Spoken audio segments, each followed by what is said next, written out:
दोस्तों, भारत ने ताइवान से ऐसा बदला लिया है जिसके बारे में उसने कभी सोचा भी नहीं होगा। जी हां दोस्तों, आपको बता दें कि चीन और ताइवान से भारत में काफी मात्रा में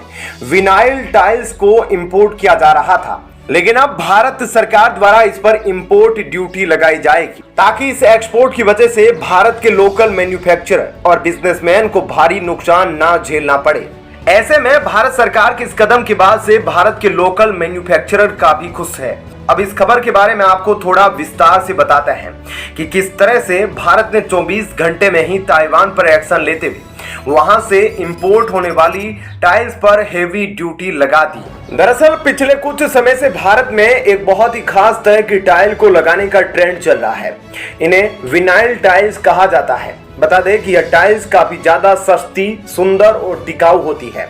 सिरेमिक टाइल्स के मुकाबले इन्हें लगाना और बदलना काफी आसान पड़ता है और ये टाइम कंज्यूमिंग भी नहीं होती, और यही वजह है कि पिछले कुछ समय से विनाइल टाइल का प्रोडक्शन भारत में काफी तेजी से बढ़ने लगा, क्योंकि इन्हें जमीन में आसानी से लगाकर कुछ वक्त बाद इन्हें बदला भी जा सकता है। इन टाइल्स की वजह से ज्यादा तोड़फोड़ भी नहीं होती और ज्यादा खर्च भी नहीं आता। यही वजह है कि भारत में इनकी पॉपुलैरिटी आए दिन बढ़ती जा रही थी, जिसकी वजह से बड़ी संख्या में ई कॉमर्स वेबसाइट जैसे फ्लिपकार्ट और अमेजन से आसानी से आप इन टाइल्स को मंगवा सकते हैं। ऐसे में हुआ क्या कि भारत में इन टाइल्स की पॉपुलैरिटी के चलते इनका इंपोर्ट काफी ज्यादा बढ़ गया और बाहर से इन टाइल्स को बड़ी बड़ी कंपनी वाले भारी मात्रा में इंपोर्ट करने लगे और ज्यादातर इस तरह की टाइल्स ताइवान और चाइना से इंपोर्ट की जाती थी। ऐसे में ज्यादा इंपोर्ट के चलते भारत की लोकल मैन्युफैक्चरर से विनाइल टाइल कोई खरीद नहीं रहा था और उनका बिजनेस पूरी तरह से ठप हो गया था।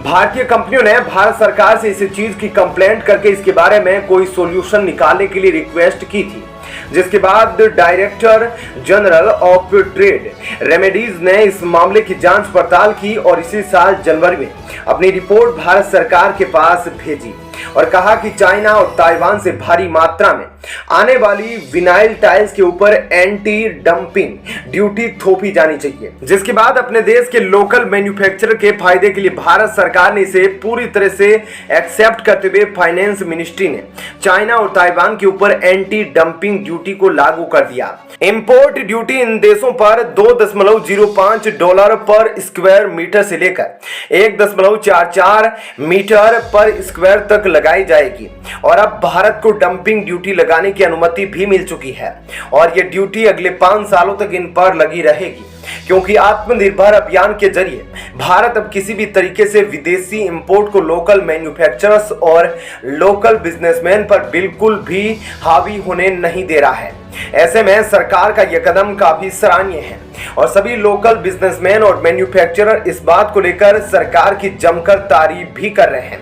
यही वजह है कि भारत ने ताइवान के खिलाफ यह कदम उठाया है, जिसके बाद भारत के लोकल मैन्युफैक्चरर और बिजनेसमैन को इससे काफी ज्यादा राहत मिलने वाली है, क्योंकि अब तक चीन और ताइवान ने इन टाइल्स को इंपोर्ट होने की वजह इनको काफी ज्यादा नुकसान झेलना पड़ रहा था। लेकिन अब जैसे जैसे भारत आत्मनिर्भरता की ओर बढ़ता जा रहा है, तब से भारतीय सरकार भी यही कोशिश कर रही है कि भारत में इंपोर्ट को जहां तक हो सके कम किया जाए और एक्सपोर्ट को बढ़ाया जाए और मेड इन इंडिया चीजों को ज्यादा से ज्यादा बढ़ावा दिया जाए। तो दोस्तों, ऐसे में इस खबर के बारे में आपकी क्या राय है, हमें कमेंट करके जरूर बताएं। और अब आपको बताते हैं ऐसी ही एक और बड़ी खबर। दोस्तों, भारत का काफी सालों का इंतजार खत्म हो चुका है, क्योंकि हाल ही में भारत के उत्तर प्रदेश में अरबों का खजाना मिला है। जी हां दोस्तों, आपको यह बात जानकर हैरानी होगी कि हाल ही में भारत में क्रूड ऑयल और नेचुरल गैस का इतना बड़ा खजाना हाथ लगा है, जो भारत के लिए बहुत ही बड़ी बात है, क्योंकि अब तक भारत दूसरे देशों से क्रूड ऑयल खरीदता आया है। और जैसा कि आप सभी जानते हैं कि भारत रसिया से भी काफी मात्रा में क्रूड ऑयल इंपोर्ट कर रहा है और साथ ही उससे पहले और भी ऐसी अरब कंट्रीज हैं जहां से भारत क्रूड ऑयल लिया करता था। लेकिन अब भारत के हाथ जो अरबों का खजाना लगा है, उसके बाद शायद ही भारत को किसी देश से क्रूड ऑयल खरीदने की जरूरत पड़े। जी हाँ दोस्तों, क्योंकि इतना बड़ा लैंड मास होने के बावजूद अभी तक भारत में क्रूड ऑयल और नेचुरल गैस के भंडारों की पुष्टि नहीं की जा सकी। हालांकि इसे खोजने के लिए कई अंदरूनी और कोस्टल इलाकों में हाईटेक इक्विपमेंट के जरिए लगातार खोजबीन की जा रही है, लेकिन अभी तक इसमें ऐसा कोई सबूत नहीं मिला जिससे हम कह सके कि भारत के पास काफी बड़े या मिलियन बैरल के क्रूड ऑयल रिजर्व मौजूद है, जिसकी वजह से भारत आज भी लगभग $100 मिलियन सिर्फ अपने क्रूड ऑयल और एनर्जी रिसोर्सेज की इंपोर्ट पर खर्च करता है। लेकिन अब इसमें बड़े बदलाव आ सकते हैं, क्योंकि उत्तर प्रदेश के सोनभद्र जिले में जिस तरह की रिपोर्ट निकलकर सामने आ रही है उसे भारत सरकार काफी हैरान है। अब आपको इस खबर के बारे में थोड़ा और विस्तार से बताते हैं कि आखिर भारत को यह खजाना किस जगह पर मिला और कैसे मिला।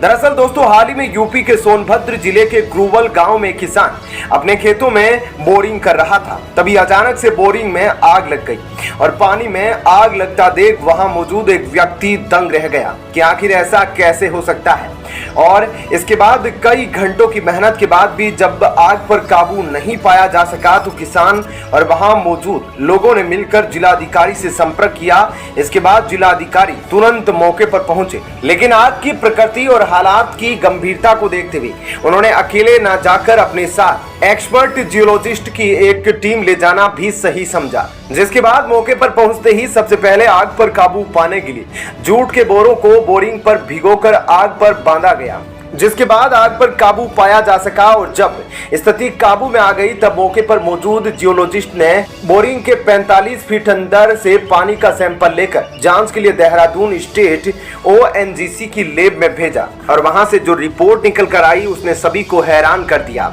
क्योंकि इस रिपोर्ट में पानी के सैंपल में तरल हाइड्रोकार्बन की मौजूदगी की पुष्टि की गई। इसका मतलब यह है कि अब इससे बात की संभावना काफी ज्यादा बढ़ चुकी है कि सोनभद्र की धरती पर क्रूड ऑयल और नेचुरल गैस के बड़े भंडार मौजूद हो। बता दें कि जिस बोरिंग से सैंपल लिया गया उसकी कुल गहराई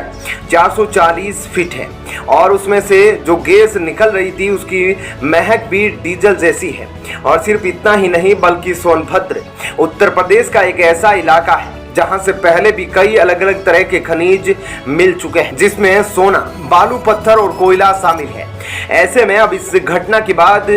सबकी उम्मीदें बढ़ चुकी है कि शायद सोनभद्र में हमें क्रूड ऑयल के बड़े भंडार भी मिल जाए, जो पूरे भारत के लिए काफी बड़ी खबर हो सकती है। और देखा जाए तो एक तरीके से भारत के लिए एक काफी बड़े खजाने की तरह होगा, जिसके बाद भारत को शायद किसी दूसरे देश से क्रूड ऑयल इंपोर्ट करने की जरूरत ही ना पड़े, क्योंकि भारत को अपने यहाँ इतनी ज्यादा मात्रा में क्रूड ऑयल मिल जाएगा जिसके बारे में भारत ने कभी सोचा भी नहीं होगा। तो दोस्तों, ऐसे में इस खबर के बारे में आपकी क्या राय है हमें कमेंट करके जरूर बताएं।